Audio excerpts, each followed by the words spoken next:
بسم اللہ الرحمن الرحیم الحمدللہ رب العالمین والصلاة والسلام علی رسولہ محمد خاتم النبیین و امام المتقین وقائد الغر المحجلین وعلی آلہ واصحابہ اجمعین۔ سوشل میڈیا پر آپ حضرات نے دیکھا ہوگا مختلف پوسٹوں کے اندر اور اسی طرح مختلف ذرائع سے آپ کے علم میں یہ بات آئی ہوگی کہ اس وقت وفاقی کابینہ کی جانب سے جو مرکزی اقتصادی رابطہ کمیٹی بنائی گئی ہے اس کے اندر جن لوگوں کو شامل کیا گیا ہے ان میں سے ایک رکن میاں عاطف قادیانی ہے، اور ان کا قادیانی ہونا بہت سارے مختلف ذرائع سے ثابت ہو چکا ہے اور اس کی مکمل تحقیق کی جا چکی ہے، اور وہ محض ایک قادیانی ہی نہیں ہے بلکہ قادیانی ایکٹیوسٹ اور قادیانی مبلغ ہیں۔ باقاعدہ وہ اپنی قادیانیت کی تبلیغ کر رہے ہیں اور لوگوں کو قادیانیت کی طرف مائل کر رہے ہیں، اور بعض رپورٹوں میں یہ بات بھی آئی ہے کہ وہ پہلے مسلمان تھے، بعد میں مرتد ہو کر قادیانی بنے۔ بہر صورت کچھ چیزیں ہمیں بحیثیت مسلمان سمجھنے کی ہیں، ہمیں سمجھنی چاہیے، اور ہمیں یہ بھی سمجھنا چاہیے کہ آگے ہمیں کرنا کیا ہے، ہمارا کیا لائحہ عمل ہونا چاہیے کہ فی الفور حکومت اس شخص کو، ایسے نااہل شخص کو فوری طور پر اس عہدے سے دستبردار کروائے، اور پوری پاکستانی قوم کو جو اس سے تکلیف ہو رہی ہے، پوری پاکستانی قوم کو جو شدید قسم کی کوفت اس سے ہوئی ہے، فوری طور پر اس کا ازالہ کیا جائے۔ سب سے پہلی اور بنیادی بات سمجھنے کی یہ ہے کہ ہمارے وزیر اطلاعات فواد چودھری صاحب وہ کہہ رہے ہیں کہ پاکستان میں اقلیتوں کے بھی پورے حقوق ہیں، اقلیتوں کو بھی ہم آگے لے کر آئیں گے اور اقلیتوں کو بھی زندہ رہنے کا حق ہے، اور کیا ہم ان کو بحیرہ عرب کے اندر ڈالتے ہیں، اور اس طرح کی باتیں کر رہے ہیں جو بڑی حیرت ناک ہیں۔ سن کر حیرت بھی ہوتی ہے، افسوس بھی ہوتا ہے کہ ہمارے ملک پاکستان کے وزیر اطلاعات اس طرح کی باتیں کر رہے ہیں۔ وہ وزیر اطلاعات اور اس گورنمنٹ کے وزیر اطلاعات جس سے پوری قوم کو بڑی امیدیں وابستہ ہیں کہ یہ کوئی تبدیلی لے کر آئیں گے، یہ ملک کو بہتر کریں گے، تو وہ یہ کہہ رہے ہیں کہ اقلیتوں کے حقوق۔ دیکھیں، دو باتیں یہاں بنیادی طور پر سمجھنے کی ہیں۔ سب سے پہلی بات یہ ہے کہ قادیانیوں میں اور دوسری اقلیتوں میں فرق ہے۔ اقلیت کا مطلب مسلمانوں کے علاوہ کوئی بھی، چاہے وہ عیسائی ہے، یہودی ہے، ہندو ہے، سکھ ہے، ساری اقلیتیں ہیں۔ ہمیں دوسری اقلیتوں پر یہ اعتراض نہیں ہوتا، قادیانیوں پر یہ اعتراض ہوتا ہے۔ دوسری اقلیتوں پر ہمیں یہ اعتراض نہیں ہوتا، اور قادیانی آواز ٹھیک ہے؟ قادیانیوں پر ہمیں یہ اعتراض اس لیے ہوتا ہے، یہ ویڈیو اپنے شیئر کر دوں تاکہ ساتھیوں کو پتہ چلے، اور آپ حضرات سے بھی یہ درخواست ہے کہ آپ اس کو زیادہ سے زیادہ شیئر کریں۔ اس کا مقصد بہت ہی اہم ہے اور یہ ہر مسلمان کو سمجھنا چاہیے اور اس پر آواز اٹھانی چاہیے، تو اس لیے اس ویڈیو کو آپ سے گزارش ہے کہ زیادہ سے زیادہ شیئر کریں۔ میں اس کو شیئر کر کے پھر اپنی بات کرتا ہوں۔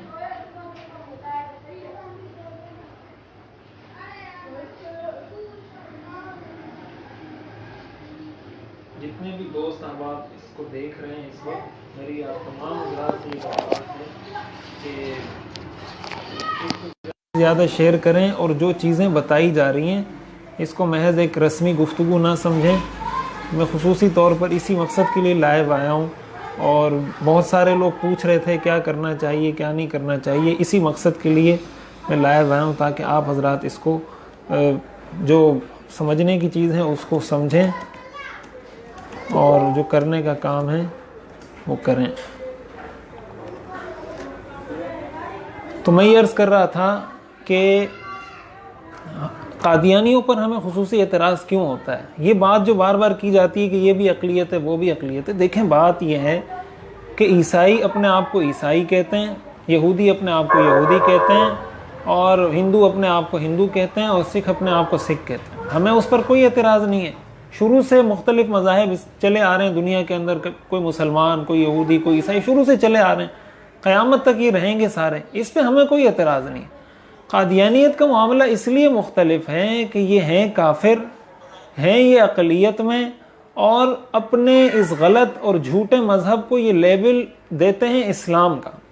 قادیانی اپنے آپ کو کافر نہیں کہتے، اگر قادیانی اپنے آپ کو کافر تسلیم کر لے کہ میں مسلمان نہیں ہوں، میرا اسلام سے کوئی تعلق نہیں ہے، وہ اس بات کو اس کا اقرار کر لے، تو پھر وہ اور عام کافر ان میں یہ بہت بنیادی فرق ختم ہو جائے گا. اس کے باوجود بھی فرق باقی رہے گا، لیکن یہ بنیادی فرق ختم ہو جائے گا. صورتحال یہ ہے کہ پاکستان کے آئین میں قادیانیوں کو غیر مسلم اقلیت قرار دیا گیا ہے. اب آئین پاکستان اس بات کا تقاضا کرتا ہے کہ قادیانی کافر ہے، لیکن ایک قادیانی جب یہ بات کرتا ہے کہ وہ یہ کہے کہ میں اپنے آپ کو کافر تسلیم نہیں کرتا، بلکہ وہ اپنے آپ کو مسلمان ظاہر کرے اور یہ کہے کہ میں جس مذہب کو فالو کرتا ہوں یہ اسلام ہے، اس کا مطلب یہ ہوا کہ یہ کفر کو اسلام کا نام دے رہا ہے، کفر کے اوپر اسلام کا ٹائٹل لگا رہا ہے. تو جہاں یہ اسلامی تعلیمات کا مذاق ہے وہاں یہ آئین پاکستان کا بھی مذاق ہے.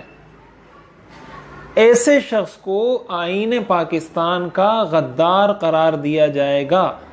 جو شخص پاکستان کے آئین کو نہیں مانتا، یہ میرا سوال آپ سے ہے، یہ میرا سوال وزیر اطلاعات صاحب سے ہے، یہ سوال میرا وزیر اعظم صاحب سے ہے، میرا وفاقی کابینہ سے، حکومتی اراکین سے سوال ہے کہ جو شخص آئین پاکستان کو نہیں مانتا، کیا اس کو پاکستان میں کسی کمیٹی کا، اقتصادی کمیٹی کا، کسی مشاورتی کونسل کا رکن بنایا جا سکتا ہے؟ کیا ایسے شخص کو پاکستان میں رہنے کا بھی حق دیا جا سکتا ہے؟ یہ تو مسلمانوں کی نرمی ہے، یہ تو مسلمانوں کی اعلیٰ ظرفی ہے، مسلمانوں کے اعلیٰ اخلاق ہیں کہ پھر بھی یہاں وہ پاکستان میں رہ رہے ہیں، ان کو کوئی کچھ نہیں کہتا، ان کو نقصان نہیں پہنچایا جاتا. اور ہمیشہ علماء کی جانب سے اس حوالے سے بہت تاکید کی جاتی رہی ہے کہ ملک کے امن کو ترجیح دیں، ملک کے امن کو کوئی نقصان نہ پہنچے، کوئی اس طرح کی فسادات کی آگ نہ بھڑکے. وزیر اطلاعات صاحب جو یہ بیان دے رہے ہیں کہ کیا ہم ان کو بحیرہ عرب کے اندر ڈال دیں، ہم ان کو کہاں پھینک دیں. اور دوسری بات جو انہوں نے کی، انہوں نے یہ کہا کہ جو لوگ یہ بات کر رہے ہیں وہ انتہا پسند ہیں، وہ ایکسٹریمسٹ ہیں، اور ہم ان کے سامنے کبھی بھی نہیں جھکیں گے. میں آپ سے یہ سوال کرتا ہوں کہ کیا ختم نبوت کے عقیدے پر ایمان رکھنا انتہا پسندی ہے؟ کیا ختم نبوت کے منکر کو اپنا دشمن سمجھنا انتہا پسندی ہے؟ کیا ختم نبوت کے منکر کو اور آئین پاکستان کے غدار کو اپنا دشمن سمجھنا کیا یہ انتہا پسندی ہے؟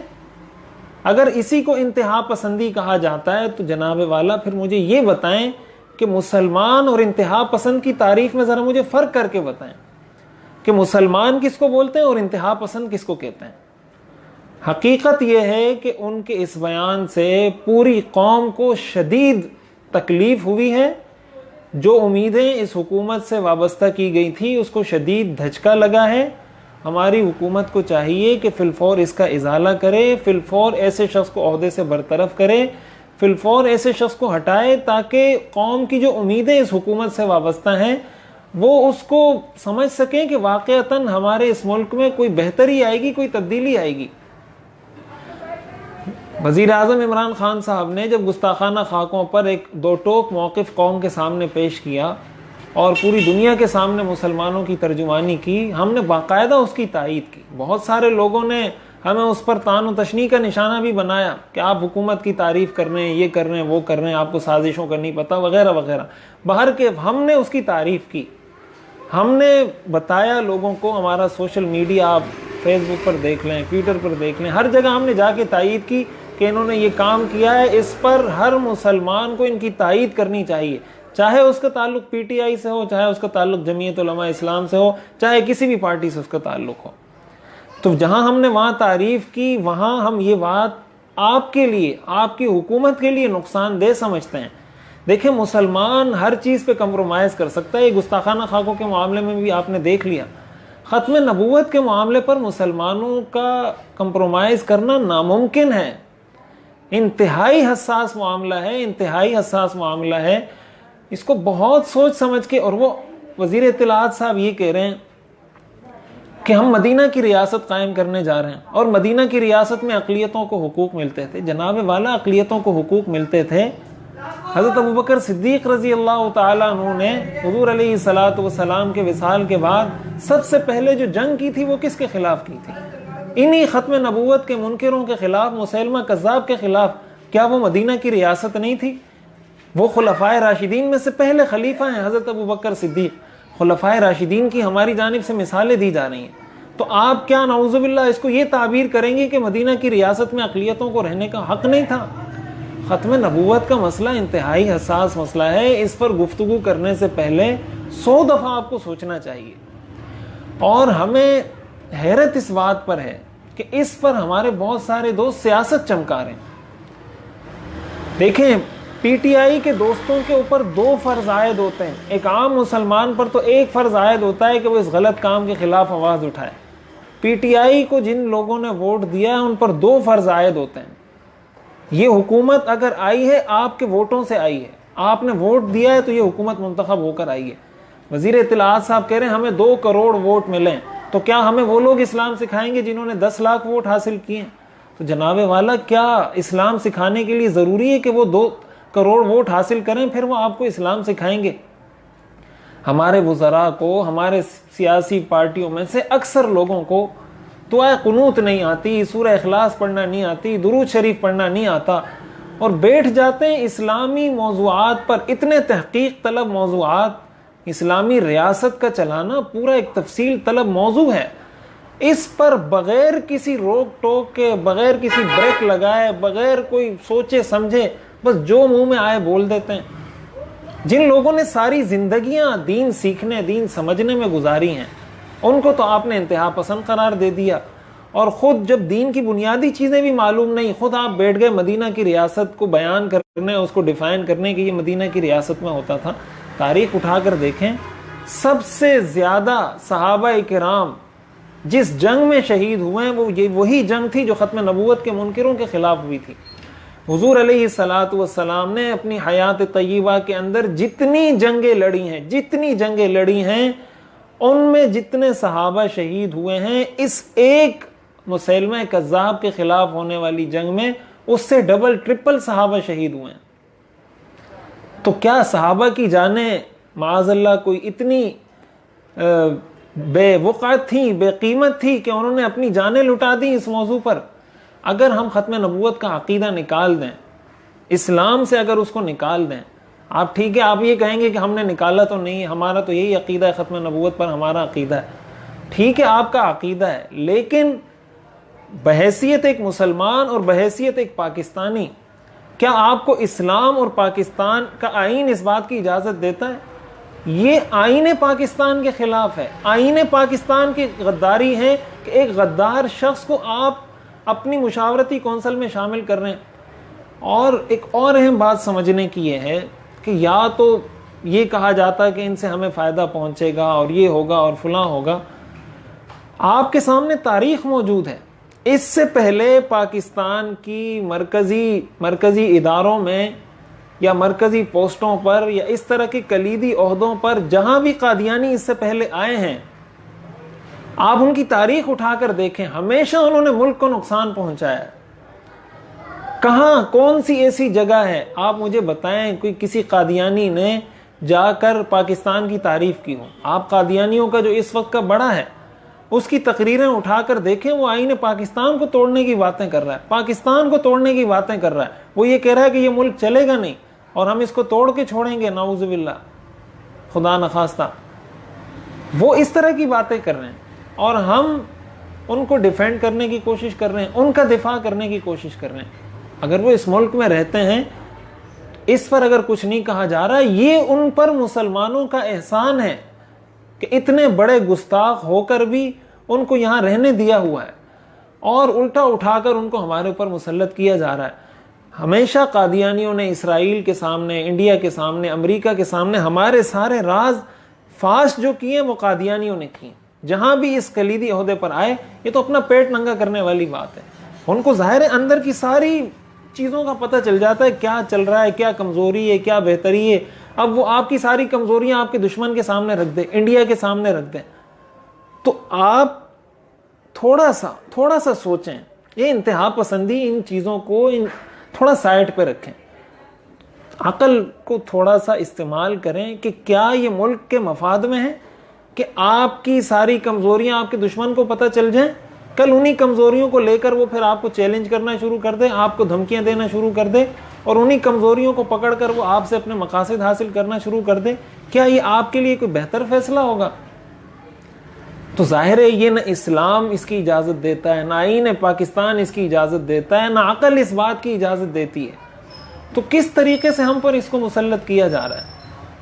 اور پھر ایک اور بات یہ ہے کہ کیا اور سارے معیشت دان ختم ہو گئے؟ دنیا میں اور کوئی معیشت دان نہیں رہا؟ مدارس کو بلیم کیا جاتا ہے، مدارس میں یہ ہے، فلاں ہے، فلاں ہے، تو کیا یونیورسٹیوں نے کوئی ایک ایسا ماہر اقتصادیات پیدا نہیں کیا کہ جس کو آپ اپنی مشاورتی کمیٹی کے اندر شامل کریں؟ دیکھیں، یہ شریعت کا قاعدہ ہے کہ اگر آپ کے پاس دو آپشن ہیں، ایک آپشن اگر آپ اختیار کرتے ہیں آپ کو فائدہ حاصل ہوتا ہے، دوسرا آپشن آپ اختیار کرتے ہیں آپ نقصان سے بچتے ہیں۔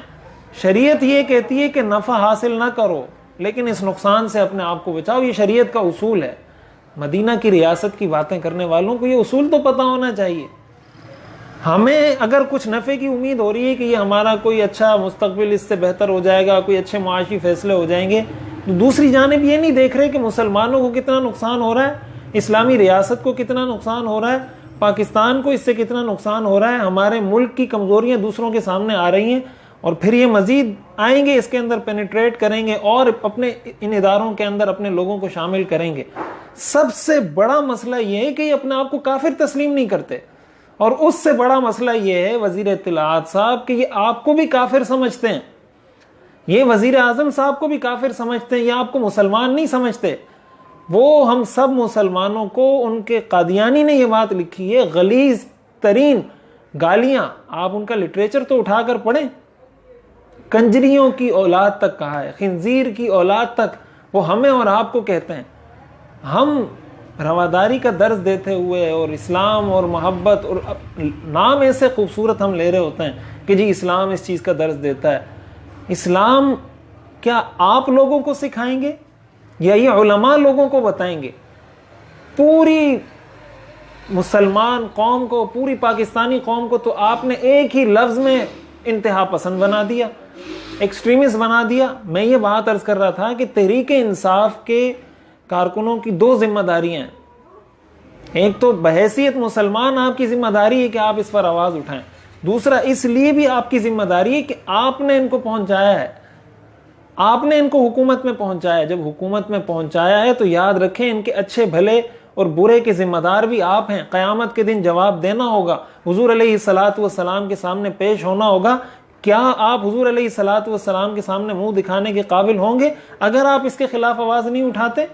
کس منہ سے جائیں گے شفاعت طلب کرنے کے لیے؟ کس منہ سے جائیں گے حوض کوثر سے پانی پینے کے لیے؟ کیا آپ یہ سمجھتے ہیں کہ اس فیصلے کے باوجود اور اس پر خاموش رہنے کے باوجود کل حضور علیہ الصلوۃ والسلام کی بارگاہ میں پیش ہو کر آپ حضور سے شفاعت کی امید لگائیں گے، حضور سے حوض کوثر کا جام پینے کی درخواست کریں گے؟ ہم یہ توقع کیسے رکھ سکتے ہیں؟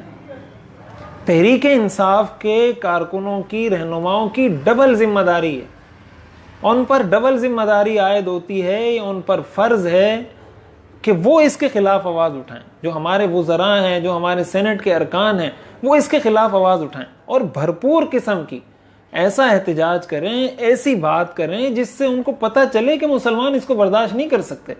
تو وزیر اطلاعات صاحب کو یہ پتہ ہونا چاہیے کہ جن 2 کروڑ ووٹوں کی آپ بات کر رہے ہیں نا، یہ 2 کروڑ لوگ آپ سے یہ مطالبہ کر رہے ہیں، یہ مطالبہ کوئی مولوی کا نہیں ہے، یہ مطالبہ کسی مفتی کا نہیں ہے، کسی مدرسے کا نہیں ہے، ہر عام مسلمان کا ہے۔ تو 2 کروڑ کی مثال تو دے رہے ہیں آپ، اور وہی 2 کروڑ جب آپ سے یہ مطالبہ کر رہے ہیں اس کو آپ فراموش کر رہے ہیں۔ یہ بات یاد رکھیں، ہم ہمیشہ سے اس بات کی دعوت دیتے آئے ہیں۔ جمعے کا بیان تھا، میں نے باقاعدہ عمران خان کے اس بیان کی تعریف کی جمعے کے بیان میں کہ انہوں نے گستاخانہ خاکوں کے خلاف آواز اٹھائی، ہم ان کی تعریف کرتے ہیں، ہم ان کا شکریہ ادا کرتے ہیں، ہم ان کو سلام پیش کرتے ہیں کہ ایسا 2 ٹوک اور مضبوط موقف انہوں نے مسلمانوں کی ترجمانی میں پیش کیا۔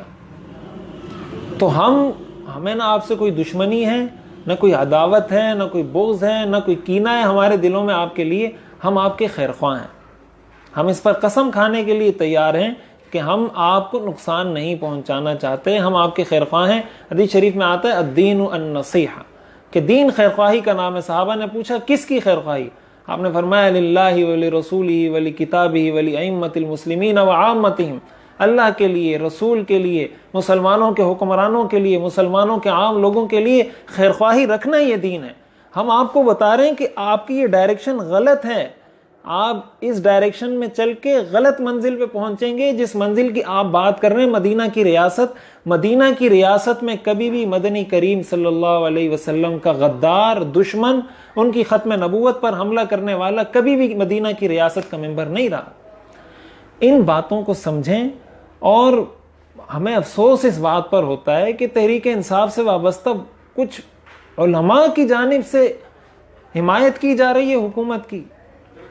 ایسے لوگ جنہوں نے مدارس میں پڑھا ہے, وہاں تعلیم حاصل کی ہے, ان کی جانب سے اس فیصلے کی موافقت کی جا رہی ہے. تو حیرت اس بات پر ہے کہ آیا یہ کس بنیاد پر, کیا آپ نے سیاست کو سب کچھ سمجھ لیا ہے؟ مرنا نہیں ہے, قبر میں جانا نہیں ہے. یہ بات یاد رکھیں کہ حکومت آنی جانی چیز ہے. آپ سے پہلے نواز شریف صاحب تھے, جیل میں پہنچ گئے. یہ آنی جانی چیز ہے. وہ کتنی مرتبہ وزیر اعظم بنے, آپ کی تو پہلی باری ہے, پہلی دفعہ آپ بنے. اور منتخب کرنے کا مقصد عوام کا یہ تھا کہ ان کو آپ سے توقعات وابستہ تھیں. اگر یہ ساری چیزیں آپ نہیں کرتے تو یہ بات اچھے طریقے سے یاد رکھیں کہ یہ آپ کے لیے زوال کا ابتدائی نقطہ آغاز ہوگا. اس سے آپ یہ بات سمجھ لیں کہ آپ کے زوال کا آغاز ہو چکا. آگے آپ کی حکومت پھر ترقی نہیں کر سکتی. حضور علیہ الصلوۃ والسلام کا غدار, ان کا دشمن اگر آپ کی حکومت کا حصہ ہوگا, مشاورتی کمیٹی کا حصہ ہوگا, کبھی وہ آپ کے فائدے کے لیے نہیں سوچے گا. یہ بات یاد رکھیں, کبھی پاکستان کے فائدے کے لیے نہیں سوچے گا. اتنے اچھے اچھے ماہر معیشت دان موجود ہیں پاکستان کے اندر. شیخ الاسلام مفتی محمد تقی عثمانی صاحب, جن کو مغربی دنیا فادر آف اسلامک فائنانس کہتی ہے, وہ کہتے ہیں کہ انہوں نے اسلامی نظام کو, بینکنگ کا پورا اسلامی نظام کھڑا کرنے والی شخصیت ہے. عرب, عجم, انگریز سارے تسلیم کرتے ہیں کہ بھائی ان کو فائنانس پر عبور حاصل ہے, آپ ان کی خدمات حاصل کریں. یہ ہم کہہ رہے ہیں, وہ اگر قبول کر لیں تو یہ ان کا آپ پر احسان ہوگا. بعض لوگ یہ سمجھتے ہیں شاید یہ اپنے کسی عالم کو, کسی بڑے کو مشاورتی کونسل کا حصہ بنانا چاہ رہے ہیں. ہمیں اس چیز کا شوق نہیں ہے. اگر وہ آپ ان کے پاس جائیں اور وہ آپ کی اس دعوت کو قبول کریں, یہ ان کا آپ پر احسان ہوگا, آپ کا ان پر احسان نہیں ہے. اتنا تجربہ کار شخص, اور ان جیسے اور بھی بہت ساری شخصیات موجود ہوں گی. آپ کی اپنی یونیورسٹیز کے اندر ایسے لوگ موجود ہوں گے.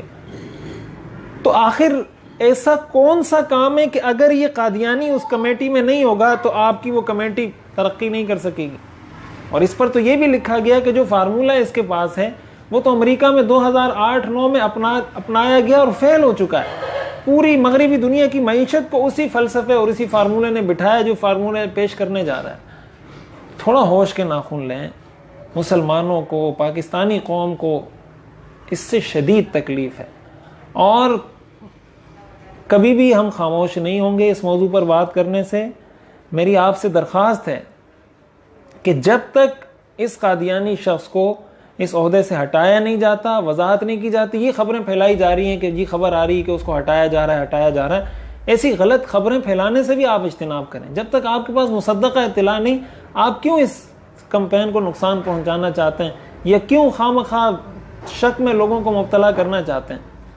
میری ہر مسلمان سے ایچ اینڈ ایوری مسلم, ہر مسلمان سے میری یہ درخواست ہے کہ اس کو اپنے عقیدے کا مسئلہ سمجھیں, اس کو اپنے ایمان کا مسئلہ سمجھیں. یہ ٹیسٹ کیس ہے, اس پر خاموشی اختیار کی, کل دوسرا آئے گا, پھر تیسرا آئے گا, پھر چوتھا آئے گا. یاد رکھیں ان کا اگر بس چلے گا نا تو پاکستان میں رہنے بھی نہیں دیں گے ہمیں. یہ بات یاد رکھیں, جہاں ان کا بس چلتا ہے وہاں یہ کرتے ہیں. اس لیے اس کو اچھے طریقے سے سمجھیں. سوشل میڈیا کو آپ بھر دیں اور ساری پوسٹیں چھوڑ کر اسی موضوع کو پکڑ لیں, چاہے وہ کسی بھی. بعض لوگ اس موقع پر یہ موضوعات چھیڑنا شروع کر دیتے ہیں کہ ہم نے تو پہلے ہی کہا تھا اور فلاں نے تو پہلے ہی کہا تھا. بھائی یہ باتیں چھوڑ دیں, یہ باتیں گلے شکوے بعد میں کر لینا. آپ نے کیا کہا تھا, میں نے کیا کہا تھا, اس نے کیا کہا تھا, چھوڑ دیں ان باتوں کو. ان باتوں میں الجھ کر آپ اپنے اصل مقصد سے ہٹ جاتے ہیں. اس سے جس کاز کو آپ نے شروع کیا تھا اس کو نقصان پہنچتا ہے. ساری باتیں ہم کر لیں گے, سارے شکوے آپ ایک دوسرے کے سن لیں گے, لیکن اس چیز کو پہلے آگے بڑھنے دیں. اس لیے سوشل میڈیا پر ہیش ٹیگ بنا کر چلائیں, ریموو قادیانی, ریموو میاں عاطف, کوئی بھی ریموو قادیانیت, ریجیکٹ قادیانیت, ریجیکٹ قادیانی, کوئی اس طرح کے ہیش ٹیگ بنا کے چلائیں, اور بار بار متعلقہ ذمہ داروں کو, متعلقہ وزراء کو اس میں ٹیگ کریں. میں خود بھی ان کے لیے بھی ریکارڈ کروا رہا ہوں. میری ان سے بھی درخواست ہے کہ آپ ہماری اس بات کو تسلی سے سنیں اور یہ بات سمجھیں کہ ہم نہ آپ کے خلاف ہیں, نہ ہم انتہا پسند ہیں. ہم الحمدللہ مسلمان ہیں, اپنے مسلمان ہونے پر ہمیں فخر ہے. حضور علیہ الصلوۃ والسلام سے ہمیں محبت اور عقیدت ہے, اس محبت اور عقیدت پر ہمیں فخر ہے. حضور کی ختم نبوت پر ہمارا ایمان ہے, اس ختم نبوت کے عقیدے پر ہمیں فخر ہے. پاکستانی ہونے پر ہمیں فخر ہے. ہم پاکستان کی ترقی چاہتے ہیں, پاکستان کا استحکام چاہتے ہیں. ہم چاہتے ہیں کہ پاکستان مضبوط بنیادوں پر کھڑا ہو اور آگے ترقی کرے. آپ کی حکومت اگر ابھی سے اپنے آپ کو متنازع بنا لے گی تو آگے یہ بات یاد رکھیں کہ لوگ آپ کو سپورٹ نہیں کریں گے. پھر تو سارے اس کے خلاف آواز اٹھائیں, اور تحریک انصاف کے کارکن ڈبل آواز اٹھائیں. یہ ڈبل آواز میں نہیں کہہ رہا, یہ آپ پر شریعت کی ذمہ داری ہے, یہ شریعت کا حکم بتا رہا ہوں. آپ پر ڈبل ذمہ داری ہے کہ اس کے خلاف آواز اٹھائیں. ہمیشہ عمران خان صاحب کی جانب سے یہ کہا جاتا رہا ہے کہ لوگوں میں شعور آ گیا ہے, بیداری آ گئی ہے. تو اگر شعور کا واقعی میں شعور آ گیا تو اس کا مطلب یہ ہوگا کہ آپ غلط کو غلط اور صحیح کو صحیح بولیں. اور اگر آپ غلط کو بھی صحیح بولنے کی کوشش کر رہے ہیں, اس کا مطلب شعور نہیں آیا, مزید آپ کو بیوقوف بنایا گیا اور مزید 5 سال کے لیے آپ کو استعمال کیا جا رہا ہے. اس لیے میری یہ درخواست ہے, اس ویڈیو کو آپ جہاں جہاں جس طریقے سے گروپوں میں, فیس بک پر, یوٹیوب پر, جہاں شیئر کرنا چاہیں اس کو ضرور شیئر کریں. اپنے یوٹیوب چینلز پر ڈالیں, ہماری طرف سے مکمل اجازت ہے, کوئی ہمارے اس کے کاپی رائٹ کچھ نہیں. آپ جہاں اس کو ڈالنا چاہیں ہماری طرف سے آپ کو مکمل اجازت ہے. اس کو شیئر کریں, لوگوں تک پہنچائیں, اور بالخصوص متعلقہ حکام تک ہماری یہ بات پہنچائیں. یہ ویڈیو نہیں پہنچا سکتے, اس کو الفاظ کی صورت دے کر, تحریر کی صورت دے کر آگے پہنچا دیں. کوئی پوسٹ بنا دیں, پوسٹ ڈیزائن کر لیں, کوئی تحریر لکھ دیں, آپ خود کوئی ویڈیو ریکارڈ کر کے لوگوں کو آگاہ کر دیں. آپ کے لوگوں کو پتہ چل جائے گا. زیادہ سے زیادہ ویڈیوز ریکارڈ کروائیں اس موضوع پر. لوگوں سے جا کے باہر آپ فیس بک پہ لائیو آ کر لوگوں سے ذرا کمنٹس لیں, لوگ کیا کہتے ہیں, عام آدمی سے آپ کمنٹس لیں. اور سب سے بڑھ کر میری میڈیا کے ذمہ داروں سے درخواست ہے, میڈیا مالکان سے میری درخواست ہے کہ خدا کے لیے اس موضوع پر آواز اٹھائیں. ویسے تو ہر موضوع پر ہمیں بلا لیا جاتا ہے, فون کر دیا جاتا ہے, جی اس موضوع پہ بات کریں, اس موضوع پر. یہ ایسا موضوع ہے کہ ہم خود آپ سے مطالبہ کرتے ہیں کہ جناب آپ ہمیں کہیں, ہم آپ کے پاس آئیں گے, خود چل کر آئیں گے آپ کے پاس, خود آپ کے اسٹوڈیو میں پہنچیں گے. اس موضوع پر بات کرنے کے لیے آپ ڈیبیٹ کروائیں, آپ مباحثہ کروائیں, ہم ہر طرح سے اس پر بات کرنے کے لیے تیار ہیں. تو اس پر آپ خاموش نہیں بیٹھنا ہم نے, اور اس وقت تک نہیں بیٹھنا جب تک یہ مسئلہ حل نہیں ہو جاتا, اور آپ نے بھی نہیں بیٹھنا. یہ بات یاد رکھیں, یہ عام معاملہ نہیں ہے. کل اللہ کے حبیب صلی اللہ علیہ وسلم کے سامنے پیش ہونا ہے. بس آپ تھوڑی دیر کے لیے, 1 منٹ کے لیے یہ سوچ لیں کہ میں اس پر خاموش رہتا ہوں, کیا میں حضور کو, اور ہمارے گناہ کم ہیں جو یہ بے وفائی کر کے ہم حضور کے پاس جائیں گے, کیا آپ سر اٹھا سکیں گے؟ کیا شفاعت کا سوال کر سکیں گے؟ حوض کوثر کے لیے حضور سے کچھ مطالبہ, کوئی درخواست کر سکیں گے؟ تھوڑی دیر کے لیے, 1 منٹ کے لیے گریبان میں جھانکیں. لوگ ہمیں کہہ رہے ہیں کہ جناب آپ کو بھی حکومت کو چلنے دیں, یہ کریں. بھائی ہم نے کیا کہا, ہم نے تو حکومت کی تعریف کی ہے. ہم تو تعریف کر رہے تھے کہ اچھا چل رہی ہے, بڑا گستاخانہ خاکوں کے خلاف موقف جو ہے نا انہوں نے اپنایا. آ کے جب انہوں نے ابتدا کے اندر ہی غلط کام کیا, جس چیز کا آغاز غلط ہوگا تو انجام اس کا کیا ہوگا. اس لیے زیادہ سے زیادہ, بس میرے کہنے کا مقصد یہ, میرے پاس الفاظ نہیں ہیں, آپ ہماری دلی کیفیت کو سمجھیں. یہ آپ کے ایمان کو بچانے کا مسئلہ ہے, آپ کے ملک کو بچانے کا مسئلہ ہے. آپ ہماری دلی کیفیت کو سمجھیں, یہ آپ کی ذمہ داری ہے, شرعاً بھی, اخلاقاً بھی, قانوناً بھی. بحیثیت ایک مسلمان کی بھی ذمہ داری ہے, اور بحیثیت ایک پاکستانی کی بھی ذمہ داری ہے. اس کے خلاف آواز اٹھائیں, اس وقت تک خاموش نہ بیٹھیں. علماء سے بھی درخواست ہے, اس موضوع پر آپ جمعے کے دن خطبہ دیں, بیان کریں, لوگوں کو آگاہی دیں, اس کے خلاف احتجاجی مظاہرے کریں. اور اس پر یہاں میں خراج تحسین بھی پیش کرنا چاہتا ہوں جمعیت علماء اسلام کے ذمہ داروں کو, ان علماء کو جنہوں نے سینٹ کے اندر اور قومی اسمبلی کے اندر اس کے خلاف آواز اٹھائی ہے. وہ داد کے مستحق ہیں، وہ تحسین کے مستحق ہیں. ہم ان کو سلام کرتے ہیں، ہم ان کو اپنا ہیرو سمجھتے ہیں کہ اگر انہوں نے اس مسئلے پر آواز اٹھائی ہے، پوری قوم بشمول تحریک انصاف کے کارکنوں کے چاہیے ان کو کہ ان کو سپورٹ کریں. آپ کا تعلق تحریک انصاف سے ہے، ہماری بلا سے کوئی ہمیں اس پہ اعتراض نہیں ہے، لیکن اگر کوئی صحیح کام دوسرا کر رہا ہے اس کی تعریف کریں، اور پھر وہ صحیح کام بھی آپ کے دین سے متعلق ہے. اس کا مطلب ہوگا شعور، اس کا مطلب ہوگا تبدیلی، ورنہ یہ باتیں تو تبدیلی اور شعور کی ہوں گی، حقیقت میں بیوقوف ہمیں بنایا جا رہا ہوگا. اس لیے میری درخواست ہے کہ سوشل میڈیا پہ بس اس کمپین کو چلائیں، اسی کو مقصد بنا لیں، اور اس ویڈیو کو زیادہ سے زیادہ ہر جگہ شیئر کریں، خود ویڈیوز بنائیں، اس کو شیئر کریں، علماء اس پر بات کریں، سیاستدان اس پر بات کریں. اور شیخ رشید صاحب، عامر لیاقت صاحب، ان پر ہمیں حیرت ہو رہی ہے، وہاں قومی اسمبلی کے اندر جا کے سب کو للکار رہے تھے. ابھی کیا ہوا جناب شیخ رشید صاحب کو؟ ان کی وہ للکار ابھی کہاں گئی؟ عامر لیاقت طرح طرح کے ڈرامے اس نے بول نیوز پر آ کر کیے، مجھے یہ مسئلہ ہے، وہ مسئلہ ہے، میں ختم نبوت کے مسئلے پہ کبھی کمپرومائز نہیں کر سکتا. اس مسئلے پہ کیوں خاموش ہے عامر لیاقت؟ ہمیشہ سے وہ یہ بات کرتا رہا ہے، لوگوں کو یہ باور کراتا رہا ہے کہ بھائی مجھے جو ہے نا اس موضوع پہ میں کبھی کمپرومائز نہیں کروں گا، میں وزارت چھوڑ دوں گا، میں یہ چھوڑ دوں گا، وہ چھوڑ دوں گا. ایسی خاموشی ہے جیسے کچھ ہوا ہی نہیں ہے. یہ سب کی ذمہ داری ہے، سب کی ذمہ داری ہے، کسی ایک کی نہیں، ہر مسلمان کی، ہر پاکستانی کی ذمہ داری ہے. اس لیے اس کو ایک عام کافر کی طرح نہ لیں کہ اقلیتوں کے حقوق ہیں، یہ ہے وہ ہے، اور مسلمان شدت پسند ہیں. یہ غلط فہمی پھیلائی جا رہی ہے، اس کو سمجھنے کی کوشش کریں. کوئی سوال ہے اس پر؟ ہاں ٹھیک ہے، جزاکم اللہ خیرا، وآخر دعوانا ان الحمدللہ رب العالمین.